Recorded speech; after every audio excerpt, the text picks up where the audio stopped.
اسی کا حق ہے کہ اس کی عبادت کی جائے، اس کے آگے صرف سجدہ کیا جائے، اس سے صرف اپنی حاجات مانگی جائیں، اس کے سامنے اپنی حاجات رکھی جائیں۔ فَأَنَّا تُؤْفَكُونَ، پھر تم کدھر سے بہکائے جاتے ہو؟ كَذَلِكَ يُؤْفَكُ الَّذِينَ كَانُوا بِآيَاتِ اللَّهِ يَجْحَدُونَ، اسی طرح وہ سب لوگ بہکائے جاتے رہے ہیں جو اللہ کی آیات کا انکار کرتے تھے۔ اللہ الذی جعل لکم الارض قرارا والسماء بناء وصورکم فاحسن صورکم ورزقکم من الطیبات، وہ اللہ ہی تو ہے جس نے تمہارے لیے زمین کو جائے قرار بنایا کہ آرام سے تم اپنے سارے کام کاج کرتے ہو، اور اوپر آسمان کا گنبد بنا دیا، کینوپی کی طرح تمہارے اوپر ہے، جس نے تمہاری صورت بنائی اور بڑی ہی عمدہ بنائی، جس نے تمہیں پاکیزہ چیزوں کا رزق دیا۔ یعنی اللہ تعالیٰ، اس نے صرف تمہیں نہیں پیدا کی، تمہاری رہائش کی جگہ بنائی، تمہارے لیے کھانے پینے کا رزق بنایا، اور تمہیں بہترین شکل و صورت سے نوازا۔ دیکھیے کہ ہم اس دنیا میں رہتے ہوئے کیا کیا نہیں استعمال کر رہے، ہر چیز اسی کی طرف سے تو آئی ہے۔ ذالکم اللہ ربکم، یہی ہے اللہ تمہارا رب جس نے یہ سب کچھ تمہارے لیے کیا۔ فتبارک اللہ رب العالمین، بس بہت بابرکت ہے اللہ جو رب العالمین ہے۔ هو الحی لا الہ الا ہو، وہی زندہ ہے، اس کے سوا کوئی الہ نہیں، یعنی باقی ساری مخلوق ختم ہونے والی ہے۔ فادعوہ مخلصین لہ الدین، بس اسی کو پکارو دین کو اس کے لیے خالص کر کے، یعنی بغیر کسی ملاوٹ اور بغیر کسی آمیزش کے، صرف اپنی نیت کو اس کے لیے خالص کر کے اسی کے بتائے ہوئے طریقے کے مطابق اس کی عبادت کرو، اس کو پکارو۔ الحمدللہ رب العالمین، سب تعریف اللہ رب العالمین کے لیے ہے۔ یعنی اصل بات یہ ہے کہ ہمارے پاس جو کچھ ہے وہ تو ختم ہونے والا ہے، وہ ہمارا ذاتی نہیں ہے، اس کی طرف سے دیا گیا ہے، اس لیے جس نے دیا ہے اسی کے گن گانے چاہیے، اور یہ تھوڑے عرصے کے لیے واپس اسی کی طرف لوٹ جائے گی سب چیزیں۔ اس لیے تعریف اللہ ہی کے لیے جس نے دیا اور جس نے سب کو دیا، سب کو عطا کیا۔ قل انی نہیت ان اعبد الذین تدعون من دون اللہ، آپ ان سے کہہ دیجئے کہ مجھے تو ان ہستیوں کی عبادت سے منع کر دیا گیا ہے جنہیں تم اللہ کو چھوڑ کر پکارتے ہو۔ یہاں پر عبادت اور دعا ہم مانے ہی ہیں۔ میں یہ کام کیسے کر سکتا ہوں جبکہ میرے پاس میرے رب کی طرف سے کھلی کھلی نشانیاں آ چکی ہیں، مجھے حکم دیا گیا ہے کہ میں رب العالمین کے آگے سر تسلیم خم کر دوں۔ هو الذی خلقکم من تراب ثم من نطفة ثم من علقة ثم یخرجکم طفلا ثم لتبلغوا اشدکم ثم لتکونوا شیوخا وَمِنْكُمْ مَنْ يُتَوَفَّى مِنْ قَبْلُ وَلِتَبْلُغُوا أَجَلًا مُّسَمًّى وَلَعَلَّكُمْ تَعْقِلُونَ، وہی تو ہے جس نے تم کو مٹی سے پیدا کیا، پھر نطفے سے، پھر خون کے لوتھڑے سے، پھر تمہیں بچے کی شکل میں نکالتا ہے، پھر تمہیں بڑھاتا ہے تاکہ تم اپنی طاقت کو پہنچ جاؤ، پھر اور بڑھاتا ہے تاکہ تم بڑھاپے کو پہنچو، اور تم میں سے کوئی پہلے ہی واپس بلا لیا جاتا ہے، یعنی بوڑھا ہونے سے پہلے۔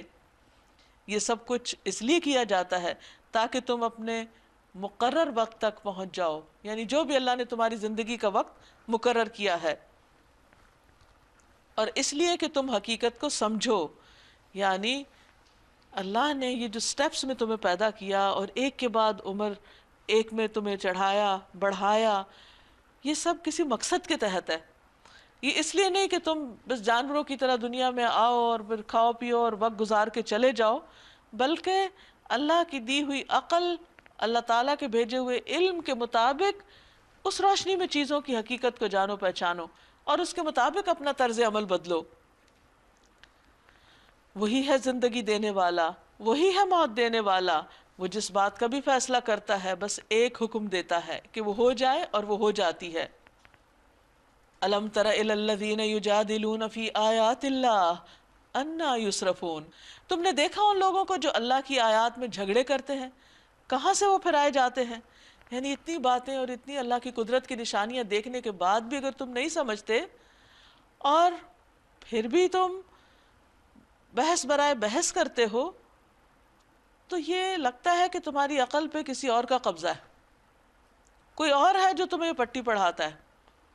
یہ لوگ اس کتاب کو اور ان ساری کتابوں کو جھٹلاتے ہیں اور وہ کون ہے اصل میں؟ وہ شیطان ہے، انسان کا دشمن، جو اس کو بات کو سیدھے رخ سے سمجھنے نہیں دیتا۔ یہ لوگ جو اس کتاب کو اور ان ساری کتابوں کو جھٹلاتے ہیں جو ہم نے اپنے رسولوں کے ساتھ بھیجی تھیں، یعنی قرآن مجید اور اس کے علاوہ باقی کتابیں، ان قریب انہیں معلوم ہو جائے گا کہ جب طوق ان کی گردنوں میں ہوں گے، یعنی جہنم میں جا کر، اور زنجیریں جن سے پکڑ کر وہ کھولتے ہوئے پانی کی طرف کھینچے جائیں گے، اور پھر دوزخ کی آگ میں جھونک دیے جائیں گے، یعنی جب وہ پیاس کی شدت سے مجبور ہو کے پانی مانگیں گے تو دوزخ کے کارکن ان کو زنجیروں سے پکڑ کے کھینچ کے ابلتے ہوئے پانی کی طرف لے جائیں گے، اور جب وہ پانی پی لیں گے تو انہیں واپس کھینچ کے دوزخ کی آگ میں جا ڈالیں گے۔ کتنا سخت عذاب ہے، گردنوں میں طوق پڑے ہوئے ہیں، ہاتھ پاؤں پہ مجرموں کی طرح زنجیریں بندھی ہوئی ہیں، اور انہی زنجیروں سے ابلتے پانی کی طرف گھسیٹا جا رہا ہے، ثم فی النار یسجرون، پھر واپس گھسیٹ کے آگ میں پھینکا جا رہا ہے۔ یعنی کتنی سخت زندگی، انسان اس کا تصور کرے تو اس کے روح روح کانپ اٹھے۔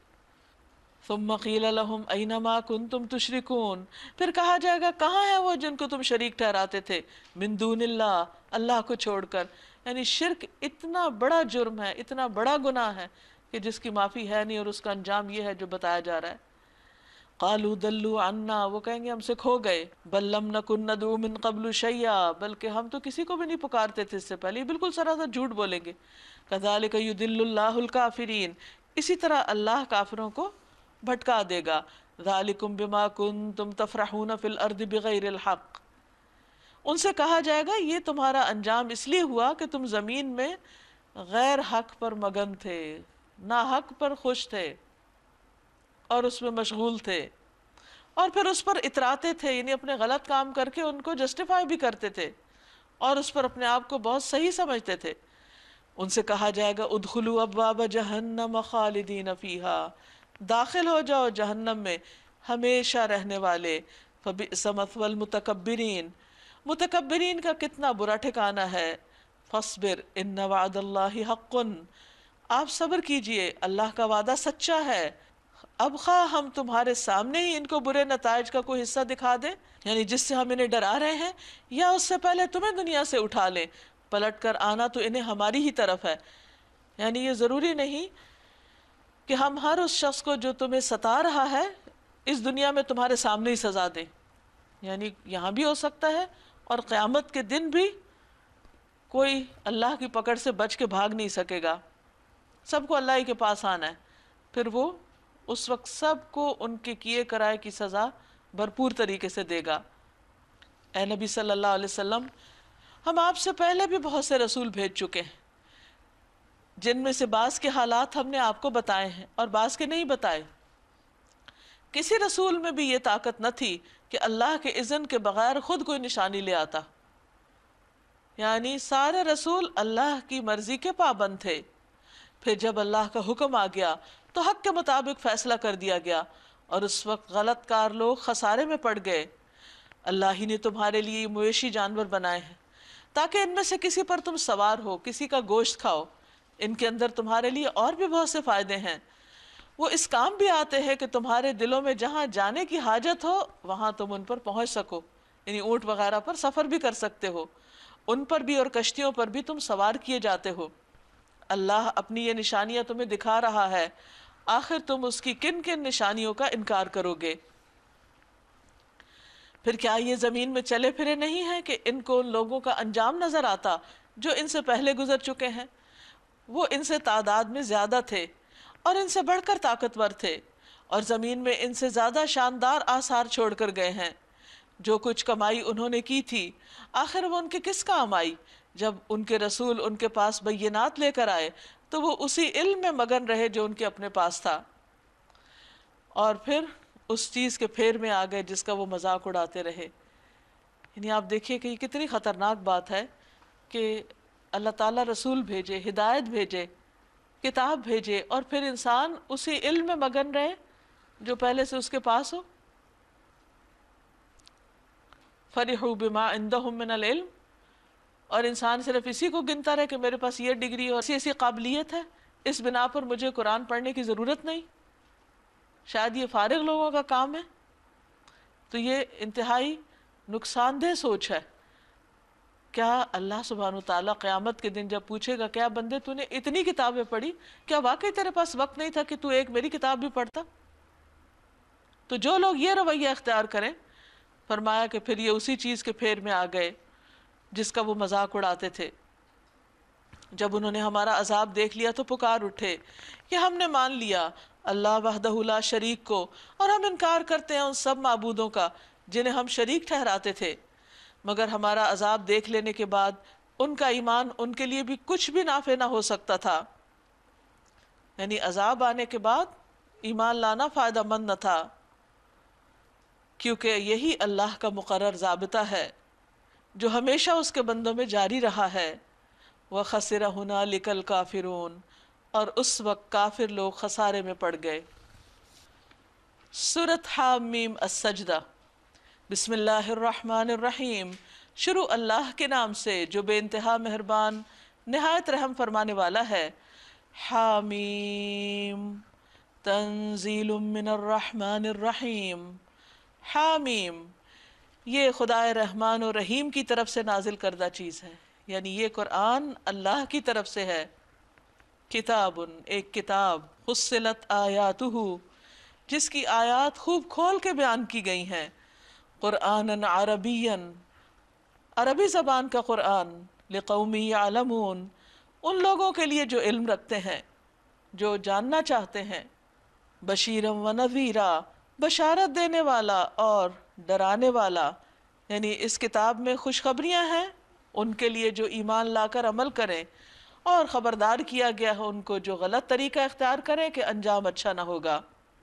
فَأَعْرَضَ أَكْثَرُهُمْ اکثریت نے کیا کیا؟ مان کے نہیں دیا، اعراض برتا، بے رخی برتی، روگردانی کی۔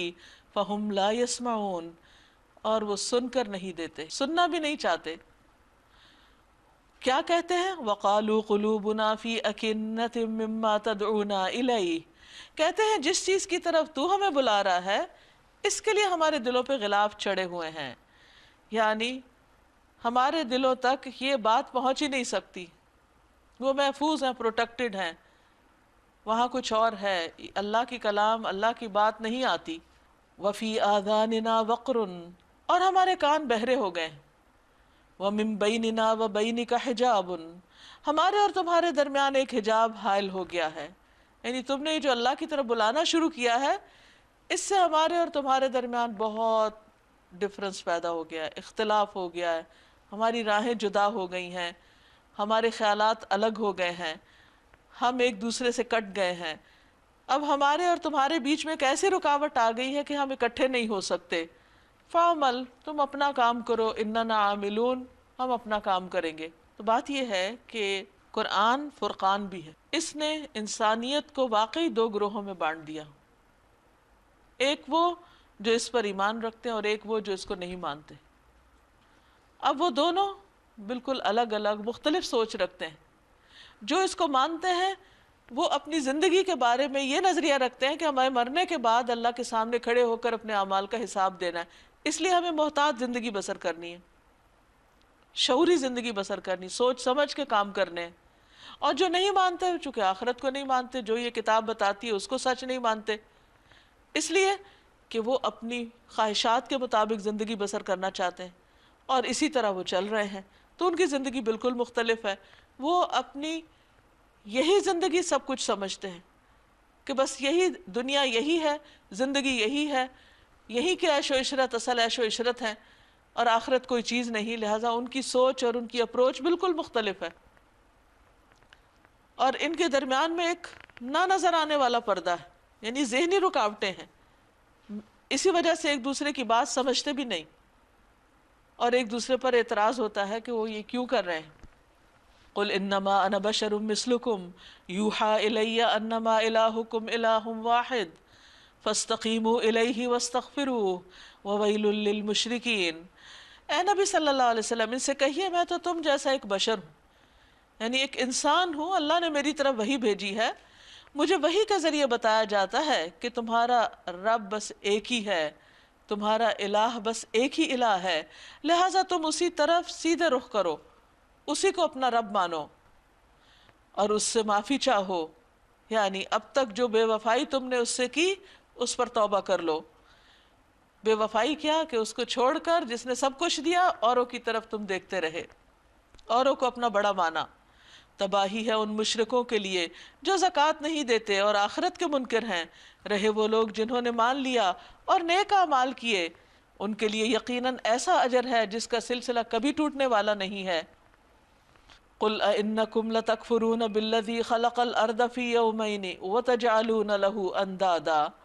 اے نبی صلی اللہ علیہ وسلم ان سے کہیے، کیا تم اس الہ سے کفر کرتے ہو اور دوسروں کو اس کے برابر ٹھہراتے ہو جس نے زمین کو 2 دنوں میں بنا دیا؟ وہی تو سارے جہان والوں کا رب ہے۔ اس نے زمین کو وجود میں لانے کے بعد اوپر سے اس پر پہاڑ جما دیے اور اس میں برکتیں رکھ دی، یعنی زمین کے اندر رزق رکھ دیا انسان کا، اور کروڑوں سال سے وہ سب کچھ انسان کی خدمت کے لیے تیار ہو رہا ہے اور تیار ہو چکا ہے کچھ، اور اس کا سلسلہ ختم نہیں ہوتا۔ انسان اپنی ضرورت کی چیزیں نکالتا جاتا ہے اور پھر اور آتا جاتا ہے۔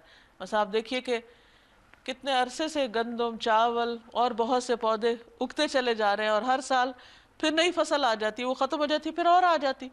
وہ خزانے ہیں کدھر؟ ذرا سوچئے نا، ایک چھوٹا سا بیج ڈالتے ہیں اور اس سے کتنے بڑے بڑے پودے نکل آتے ہیں، تو وہ کہاں سے آتا ہے؟ وہ کون بناتا ہے؟ وہ کیسے اگتا ہے؟ اور پھر تمہاری ضرورت پوری ہو جاتی، پھر نئی نسل آ جاتی، پھر ان کے لیے نئی چیزیں اگ جاتی ہیں، اور پھر ہر سال یہ ریپیٹ ہوتا چلا جا رہا ہے، اور تم اس طرح زندہ ہو اس زمین پر اللہ کی نعمتیں کھاتے کھاتے۔ تو یہ سب برکتیں اس نے زمین کے اندر رکھ دی، اور اس کے اندر سب مانگنے والوں کے لیے ہر ایک کی طلب اور حاجت کے مطابق ٹھیک اندازے سے خوراک کا سامان مہیا کر دیا، ہر ایک کی ضرورت کی چیزیں۔ ہر ایک سے مراد انسان بھی ہیں اور دیگر جانور بھی۔ آپ دیکھیے کہ جو خوراک گھوڑا کھاتا ہے وہ بلی نہیں کھاتی، جو بلی کھاتی ہے وہ دوسرے جانور نہیں کھاتے۔ ہر جانور کی خوراک، اس کا ٹیسٹ، اس کی ضرورت الگ ہے۔ یعنی اس زمین پر صرف انسان نہیں رہتے، بے شمار مخلوق رہتی، اور ان میں سے ہر ایک کی ضرورت مختلف، اور اللہ نے وہ بھی بنائی ہیں اس میں چیزیں۔ فرمایا یہ سب کام 4 دن میں ہو گئے۔ ثم استوى الى السماء، پھر وہ آسمان کی طرف متوجہ ہوا، وهي دخان، اور وہ دھوئیں کی حالت میں تھا۔ فقال لها وللارض ائتيا طوعا او كرها، اس نے آسمان اور زمین دونوں سے کہا وجود میں آ جاؤ، خواہ چاہو یا نہ چاہو۔ قالتا اتینا طائعین، دونوں نے کہا ہم فرما برداروں کی طرح آ گئے، ہم خوشی سے آ گئے۔ تب اس نے 2 دن کے اندر 7 آسمان بنا دیے، اور ہر آسمان میں اس کا قانون وحی کر دیا کہ اس کا کیا کام ہے، اور آسمان دنیا کو ہم نے چراغوں سے آراستہ کیا اور اسے خوب محفوظ کر دیا۔ یہ سب کچھ ایک زبردست علیم ہستی کا منصوبہ ہے۔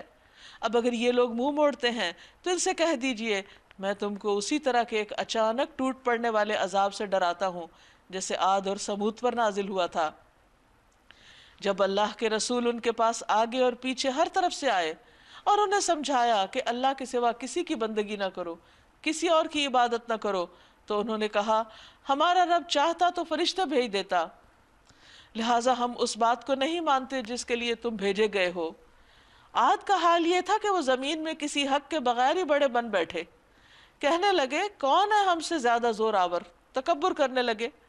ان کو یہ نہ سوچا کہ جس اللہ نے ان کو پیدا کیا وہ ان سے زیادہ زور آور ہے، وہ ہماری آیات کا انکار ہی کرتے رہے کیونکہ انہوں نے اللہ کی قدر نہیں پہچانی۔ آخرکار ہم نے چند منحوس دنوں میں سخت طوفانی ہوا ان پہ بھیج دی تاکہ انہیں دنیا ہی کی زندگی میں ذلت اور رسوائی کے عذاب کا مزہ چکھا دیں، اور آخرت کا عذاب تو اس سے بھی زیادہ رسوا کن ہے، وہاں کوئی ان کی مدد کرنے والا نہ ہوگا۔ یعنی پچھلی قومیں جو تباہ ہو گئی ہیں ان کی سزا بس وہی نہیں تھی جو مل چکی انہیں، آگے ایک اور سزا بھی ہے ہمیشہ ہمیشہ کی۔ رہے سمود تو ان کے سامنے ہم نے راہ راست پیش کی، یعنی ان کو بھی ہدایت دی، مگر انہوں نے راستہ دیکھنے کی بجائے اندھا بن رہنا پسند کیا، راستہ نہیں دیکھا، ہدایت نہیں پائی۔ آخر ان کے کرتوتوں کی بدولت ذلت کا عذاب ان پر ٹوٹ پڑا، اور ہم نے ان لوگوں کو بچا لیا جو ایمان لائے تھے اور گمراہی اور بدعملی سے پرہیز کرتے تھے۔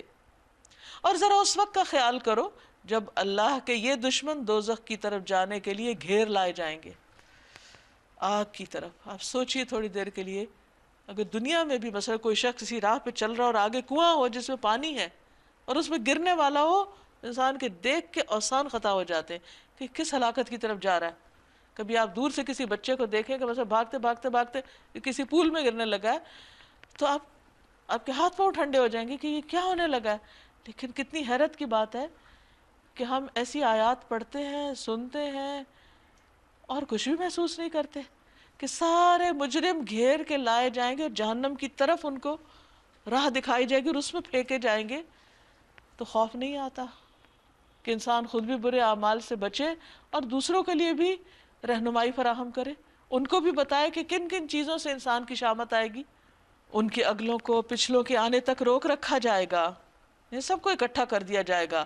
پھر جب سب وہاں پہنچ جائیں گے تو ان کے کان اور ان کی آنکھیں اور ان کے جسم کی کھالیں ان پہ گواہی دیں گی کہ وہ دنیا میں کیا کچھ کرتے رہے ہیں۔ یعنی کوئی مجرم اپنے جرائم کا انکار نہ کر سکے گا۔ وہ اپنے جسم کی کھالوں سے کہیں گے تم نے ہمارے خلاف کیوں گواہی دی؟ وہ جواب دیں گی ہمیں اسی رب نے گویائی دی ہے، اسی اللہ نے بلوایا جس نے ہر ایک کو بولنا سکھایا، سکن کو اور ہاتھوں کو بھی بولنا سکھا دیا۔ اس کے لیے کیا مشکل ہے کہ کوئی بھی چیز بول پڑے؟ وہ ریکارڈ ہو رہا ہے اور اس کو ری پلے کیا جا سکتا ہے۔ انسان اب انسانی جسم سے ری پلے کی کوششیں کر رہے ہیں کہ انسان اپنے ایکشنز کو دنیا میں اپنے ہی اندر دیکھ لے۔ اسی نے تم کو پہلی بار پیدا کیا اور اب اسی کی طرف تم واپس لائے جا رہے ہو۔ تم دنیا میں جرائم کرتے وقت جب چھپتے تھے تو تمہیں یہ خیال نہیں تھا کہ تمہارے اپنے کان، تمہاری آنکھیں اور تمہارے جسم کی کھالیں تم پر گواہی دیں گی؟ یعنی چھپ چھپ کے تم نے اللہ کی نافرمانیاں کیوں کی؟ بلکہ تم نے تو یہ سمجھا تھا کہ تمہارے بہت سے اعمال کی اللہ کو بھی خبر نہیں۔ تمہارا یہی گمان جو تم نے اپنے رب کے ساتھ کیا تھا تمہیں لے ڈوبا اور اسی کی بدولت تم خسارے میں پڑ گئے۔ تو ہر بندے کا اپنے رب کے بارے میں جو گمان ہے اسی کے مطابق اس کا عمل ہوتا ہے۔ جو اپنے رب سے ڈرتا ہے وہ ہر غلط کام چھوڑنے کی کوشش کرتا ہے۔ جو یہ گمان رکھتا ہے کہ میرا رب مجھے تنہائی میں بھی دیکھتا ہے، وہ کبھی غلط کام نہیں کرتا، اکیلے میں بھی، وہ چپکے سے بھی، کسی کے کان میں بھی وہ نہیں کرے گا۔ کیوں؟ کیونکہ اس کو یہ یقین ہے کہ میرا رب سن رہا، دیکھ رہا اور اس پہ وہ پوچھ سکتا ہے مجھ سے کہ میں نے یہ کیوں کیا۔ تو یہ ایک بہت بڑی حقیقت ہے کہ ہر بندہ اپنے رب کے ساتھ وہی معاملہ کرتا ہے جیسا اس کا رب کے بارے میں گمان یا خیال ہوتا ہے۔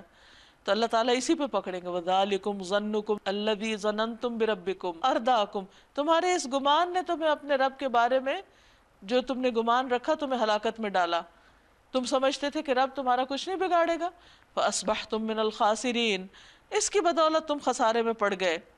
اس حالت میں وہ صبر کریں یا نہ کریں آگے ان کا ٹھکانہ ہوگی، اور اگر وہ رجوع کا موقع چاہیں گے تو انہیں کوئی موقع نہ دیا جائے گا، پلٹنے نہیں دیا جائے گا۔ ہم نے ان پر ایسے ساتھی مسلط کر دیے تھے جو انہیں آگے اور پیچھے ہر چیز خوشنما بنا کر دکھاتے تھے۔ یعنی دنیا میں جب انہوں نے منہ موڑا تو پھر اللہ تعالیٰ نے دنیا میں ان کے برے اعمال ان کے لیے خوبصورت بنا دی، اور ان کو ساتھی بھی ایسے مل گئے، آس پاس کے لوگ بھی، جو انہیں اس پر بہت شاباش دیتے تھے اور غلط چیزوں کو ان کے لیے خوشنما بنا کے دکھاتے۔ آخر کار ان پر بھی وہی فیصلہ عذاب چسپاں ہو کر رہا جو ان سے پہلے گزرے ہوئے جنوں اور انسانوں کے گروہوں پر چسپاں ہو چکا تھا۔ یقیناً وہ خسارے میں رہ جانے والے تھے۔ وَقَالَ الَّذِينَ كَفَرُوا لَا تَسْمَعُوا لِهَذَا الْقُرْآنِ وَالْغَوْا فِيهِ لَعَلَّكُمْ تَغْلِبُونَ، یہ منکرین حق کہتے ہیں اس قرآن کو ہرگز نہ سنو، قرآن نہ سنو، اور جب یہ سنایا جائے تو اس میں خلل ڈالو، شور ڈالو، ہنسی مذاق کرو، زور زور سے بولو، تالیاں پیٹو، سیٹیاں بجاؤ اور لوگوں کے کان میں پڑنے نہ دو اس کی آواز۔ شاید اس طرح تم غالب آ جاؤ، کیونکہ ان کو ڈر یہ لگتا تھا کہ اگر لوگ قرآن سن لیں گے تو پھر ان کی سوچ بدل جائے گی۔ ان کافروں کو ہم سخت عذاب کا مزہ چکھا کر رہیں گے، اور جو بدترین حرکات یہ کرتے رہے ہیں ان کا پورا پورا بدلہ انہیں دیں گے۔ وہ دوزخ ہے، یعنی بدلہ کیا ہے؟ وہ دوزخ جو اللہ کے دشمنوں کو بدلے میں ملے گی، اسی میں ہمیشہ ہمیشہ کے لیے ان کا گھر ہوگا۔ بھڑکتی انگیٹھیاں، یہ ہے سزا اس جرم کی کہ وہ ہماری آیات کا انکار کرتے رہے۔ وہاں یہ کافر کہیں گے اے ہمارے رب ذرا ہمیں دکھا دے ان جنوں اور انسانوں کو جنہوں نے ہمیں گمراہ کیا، ہم انہیں اپنے پاؤں تلے روندیں۔ تاکہ وہ خوب ذلیل و خوار ہوں. لیکن ظاہر ہے کہ وہاں تو ہر ایک کو اپنے کیے کی خود بھی سزا بھگتنی ہے، وہ صرف دوسرے کو بلیم کر کے چھٹ نہیں سکتا. لیکن اس طرح کم از کم وہ اپنے غصے کا اظہار کر رہے ہوں گے کہ یار اب واقعی ہم بھٹک گئے، ایک طرح اقرار بھی کر رہے ہوں گے اپنی گمراہی کا. اس کے برعکس ان الذین قالوا ربنا اللہ ثم استقاموا، بے شک جن لوگوں نے کہا اللہ ہمارا رب ہے اور اس پر وہ ثابت قدم رہے، یعنی ساری مخالفتوں کے باوجود وہ جمے رہے، انہوں نے اپنے اعمال اللہ کے لیے خالص کر لیے، کسی قسم کا کوئی شرک نہ کیا، جو مرتے دم تک اس عقیدے پر رہے. تتنزل علیہم الملائکہ، یقیناً ان پر فرشتے نازل ہوتے ہیں اور ان سے کہتے ہیں اللہ تخافوا ولا تحزنوا، نہ ڈرو نہ غم کرو، یعنی دنیا میں بھی وہ ان کے مددگار ہوتے ہیں. وَأَبْشِرُوا بِالْجَنَّةِ الَّتِي كُنْتُمْ تُوعَدُونَ، اور خوش ہو جاؤ اس جنت کی بشارت سے جس کا تم سے وعدہ کیا گیا ہے. نَحْنُ أَوْلِيَاؤُكُمْ فِي الْحَيَاةِ الدُّنْيَا وَفِي الْآخِرَةِ، ہم اس دنیا کی زندگی میں بھی تمہارے ساتھی ہیں، یعنی لٹرلی دنیا میں بھی وہ ان کی مدد کرتے ہیں مختلف مواقع پر، ان کے ساتھ ہوتے ہیں، ان کے لیے دعائیں کرتے ہیں. وفی الآخرہ، اور آخرت میں بھی، یعنی قبر میں بھی اور پھر حشر میں بھی. وَلَكُمْ فِيهَا مَا تَشْتَهِي أَنفُسُكُمْ، اور تمہارے لیے وہاں وہ ہوگا جس کی تم خواہش کرو گے، یعنی یہ خیالات ان کے دل میں ڈالتے ہیں، ان کو تسلی دیتے ہیں. وَلَكُمْ فِيهَا مَا تَدَّعُونَ، اور وہاں تمہیں وہ ملے گا جو تم مانگو گے، جس کی تم تمنا کرو گے. نُزُلًا مِّن غَفُورٍ رَحِيمٍ، یہ مہمانی ہوگی غفور الرحیم ہستی کی طرف سے. یعنی فرشتے ان کو اچھی خبر سنا کر، اچھی بات دل میں ڈال کر، جیسے شیطان مایوس کرتا ہے، برے برے وسوسے ڈالتا ہے، تو جو لوگ ایمان پر جم جائیں اللہ تعالیٰ ان کی مدد کے لیے فرشتے بھیجتا ہے اور وہ ان کے دلوں میں اچھے خیال ڈالتے ہیں. اور عین موقع پر جب وہ کسی مشکل کا شکار ہوتے ہیں تو وہ کسی نہ کسی شکل میں ان کی مدد کے لیے آ جاتے ہیں، جیسے جنگ بدر میں فرشتے نازل ہوئے، دیگر جنگوں میں نازل ہوئے. تو آج بھی دنیا میں اللہ تعالیٰ اپنے مخلص، خالص اور دین پر جمے ہوئے بندوں کی حوصلہ افزائی فرماتے ہیں. اسی لیے بہت سے خوف کے مواقع پر ان کو کوئی خوف نہیں ہوتا، کوئی غم نہیں ہوتا، کوئی فکر نہیں ہوتی، تسلی میں ہوتے ہیں، اطمینان میں ہوتے ہیں، وہ تنہا ہو کر بھی تنہا نہیں ہوتے. نبی صلی اللہ علیہ وسلم نے فرمایا کچھ لوگ مسجد کی میخیں ہوتے ہیں، فرشتے ان کے ہم نشیں ہوتے ہیں، اگر وہ غائب ہوں تو فرشتے ان کو تلاش کرتے ہیں، بیمار ہو جائیں تو عیادت کرتے ہیں، اور اگر کسی کام میں مصروف ہوں تو ان کی مدد کرتے ہیں. وَمَنْ أَحْسَنُ قَوْلًا مِّمَّنْ دَعَا إِلَى اللَّهِ وَعَمِلَ صَالِحًا، اور اس سے اچھی بات کس کی ہو سکتی ہے جس نے لوگوں کو اللہ کی طرف بلایا، اللہ کی عبادت کی طرف بلایا، اللہ کی محبت کی طرف بلایا، اللہ کی پہچان کرائی. رسول اللہ صلی اللہ علیہ وسلم نے فرمایا جس نے کسی کو ہدایت کی دعوت دی تو اس کے لیے اس کی پیروی کرنے والے کے برابر ثواب ہوگا اور ان کے ثواب میں سے کچھ بھی کمی نہ کی جائے گی. رسول اللہ صلی اللہ علیہ وسلم نے فرمایا اللہ کی قسم اگر اللہ تعالیٰ تیرے ذریعے کسی ایک شخص کو بھی ہدایت دے دے تو یہ تیرے لیے سرخ اونٹوں سے زیادہ بہتر ہے. وَعَمِلَ صَالِحًا، اور خود بھی اچھے عمل کیے. وَقَالَ إِنَّنِي مِنَ الْمُسْلِمِينَ، اور اس نے اپنا تعارف کیا کرایا کہ میں مسلمانوں میں سے ہوں، میں مسلم ہوں، میں فرما بردار ہوں، میں اللہ کا وفادار ہوں. وَلَا تَسْتَوِي الْحَسَنَةُ وَلَا السَّيِّئَةُ، اچھائی اور برائی برابر نہیں ہوتی. ادفع باللتی ہی احسن، برائی کو اس طریقے پہ دور کرو جو سب سے اچھا ہو. اس کا کیا فائدہ ہوگا؟ یعنی اگر تم اللہ کی طرف کسی کو بلا رہے ہو اور کوئی تمہارے ساتھ بدتمیزی کر رہا ہے تو جواب میں تم بد اخلاقی پہ مت اتر آؤ، کیونکہ تم اللہ کی طرف بلانے والے ہو. تو جو زبان اللہ کی طرف بلاتی ہے وہ گالی گلوچ نہیں کرتی. ایسا شخص خدا کا نمائندہ ہے اور اس کے اندر بہترین اخلاق ہونا چاہیے، ہر اخلاق سے بہترین. تو وہ شخص دوسرے کی طرف سے آئی ہوئی بد اخلاقی کے جواب میں حسن سلوک کا مظاہرہ کرتا ہے. اللہ تعالیٰ اس کے اس صبر کا بدلہ اسی وقت اس کو دیتے ہیں.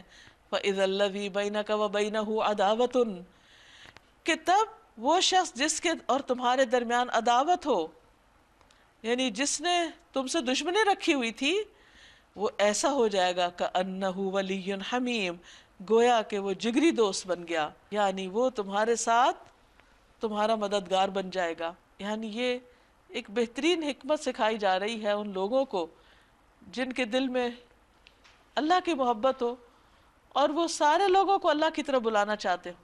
ہم میں سے بہت سے لوگ جب یہ آیت سنتے ہیں یا پڑھتے ہیں کہ سب سے اچھی بات اللہ کی طرف بلانا ہے، تو اس شوق میں آ کے بلانے لگتے ہیں، لیکن جب وہ بلاتے اور لوگ نہیں آتے تو پھر وہ ناراض بھی ہونے لگتے ہیں، تو یہاں سے کام خراب کر دیتے۔ نہیں، ناراض نہیں ہونا، لوگ کچھ بھی کریں۔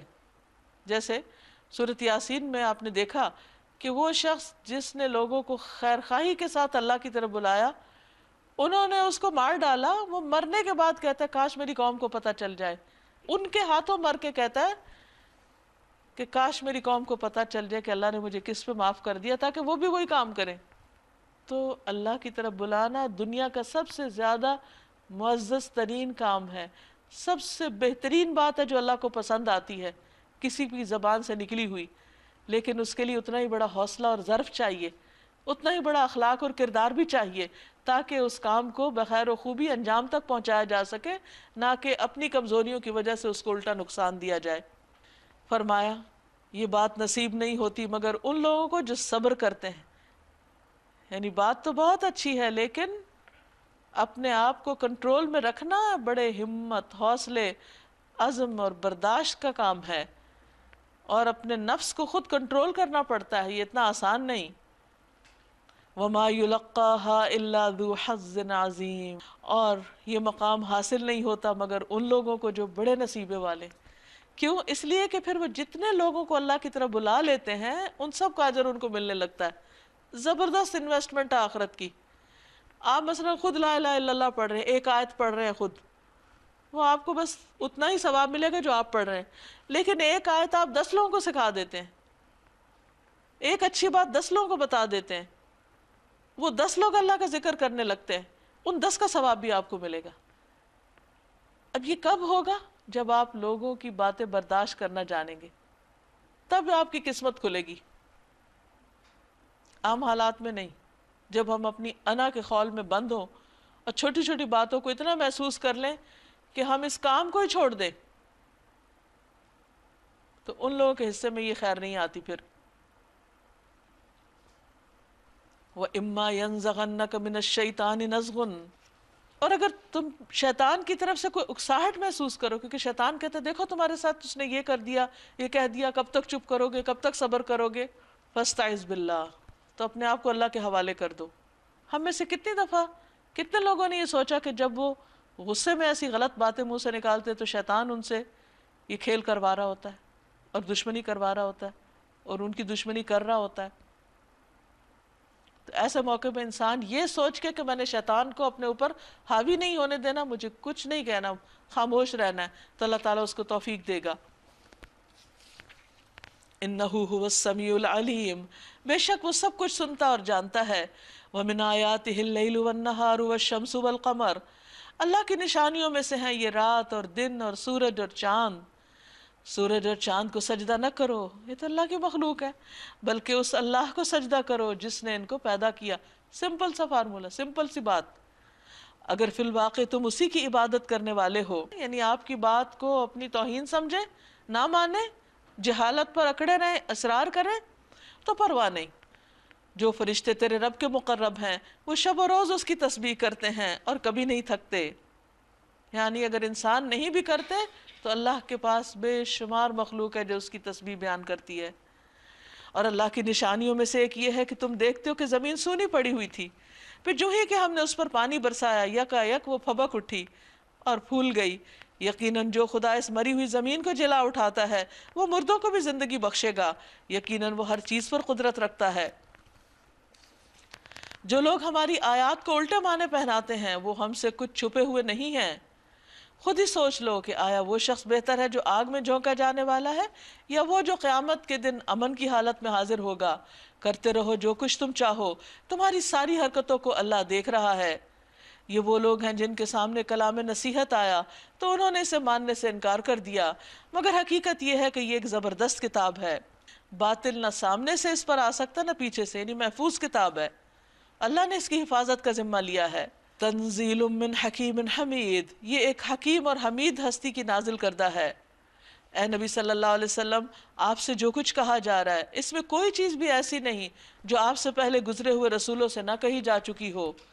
بے شک تمہارا رب بڑا درگزر کرنے والا ہے اور اس کے ساتھ ساتھ بڑی دردناک سزا دینے والا بھی ہے۔ اگر ہم اس قرآن کو عجمی قرآن بنا کر بھیجتے تو یہ لوگ کہتے کیوں نہ اس کی آیات کھول کے بیان کی گئیں۔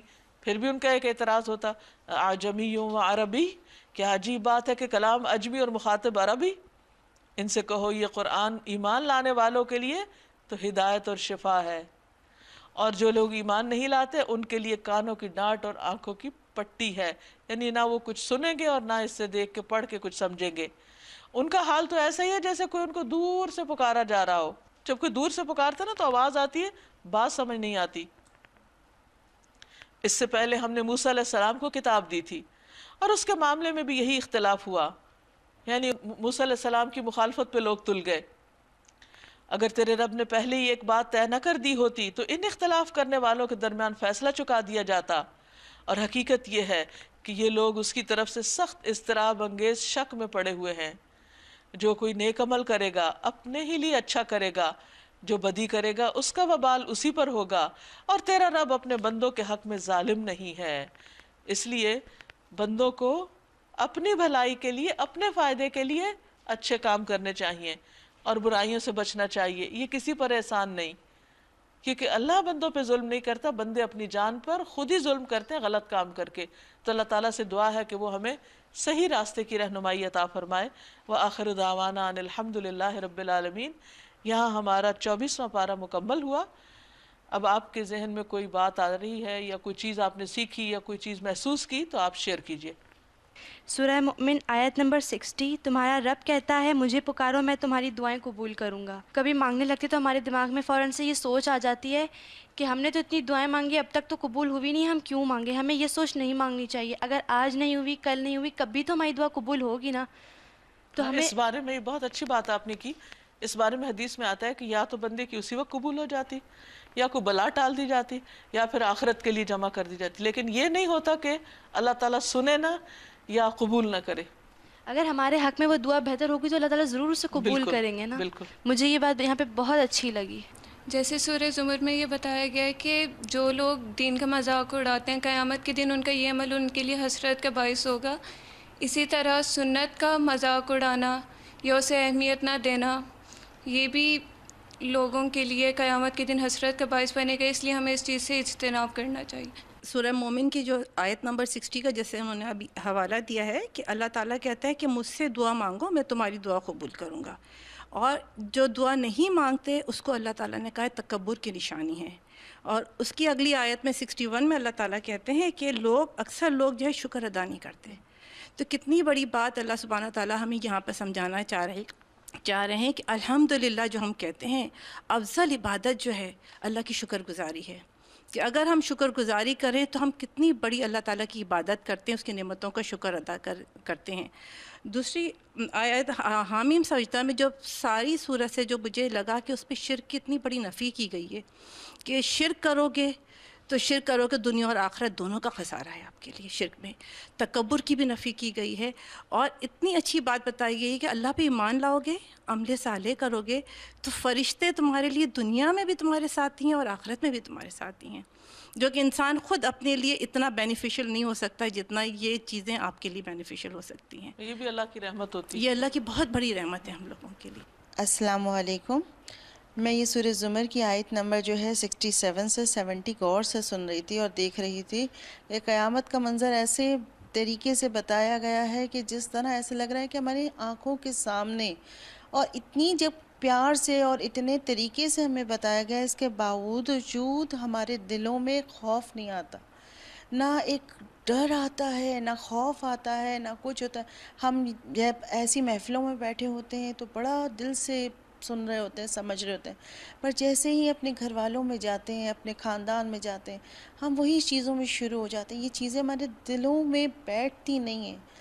ہمیں کیا ایسا کرنا چاہیے کہ ہمیں واقعی یہ چیزوں سے وہ ہو جائے. کس طرح اللہ تعالیٰ ہمیں اتنے پیار سے سمجھاتا ہے کہ اس طرح قیامت میں سور پھونکا جائے گا, اس طرح کس طرح نبی سارے سامنے ہوں گے, سب ہم ہوں گے, اتنا بڑا ماحول ہوگا اور ہم لوگوں کی کوئی تیاری نہیں.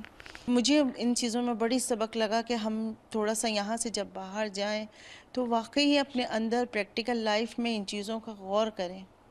یہ جہاں سے آج پارہ شروع ہوا ہے نا, پہلی جو آیت ہم نے آج شروع کی کہ اس سے بڑا ظالم کون ہے جو اللہ پہ جھوٹ باندھے اور جھوٹ سچ کو جھٹلائے. مجھے تو اس آیت نے بہت جھنجھوڑا کہ آرام سے بعض اوقات منہ سے نکل جاتا ہے کہ قرآن میں آیا ہے, حدیث میں آیا ہے, لیکن یہ بات اللہ کی غضب کو بھڑکانے والی ہے. تو بہت احتیاط کرنی ہے کہ کوئی بھی بات اگر دین سے منسوب کرنی ہے تو اس کی پہلے دلیل ہونی دلیل چاہیے. کے ساتھ. اور دوسری چیز یہ کہ اگر بات سمجھ میں آ جائے تو پھر کھلے دل سے لے لینا چاہیے کہ اللہ کی بات ہے, فائدہ مندی ہوگی انشاءاللہ. بس اللہ تعالیٰ استقامت دے. آپ سب کا بہت شکریہ. اس کے ساتھ ہی ہمارا آج کا پروگرام ختم ہو رہا ہے. اللہ تعالیٰ سے دعا ہے کہ ہم نے اس کی کتاب میں سے جو کچھ بھی پڑھا ہے اسے ہمارے دلوں میں اتار دے اور ہمیں اس راستے پر استقامت عطا فرمائے اور وہ ہم سے راضی ہو جائے. وآخر دعوانا ان الحمد للہ رب العالمین. السلام علیکم ورحمۃ اللہ وبرکاتہ. وعلیکم السلام.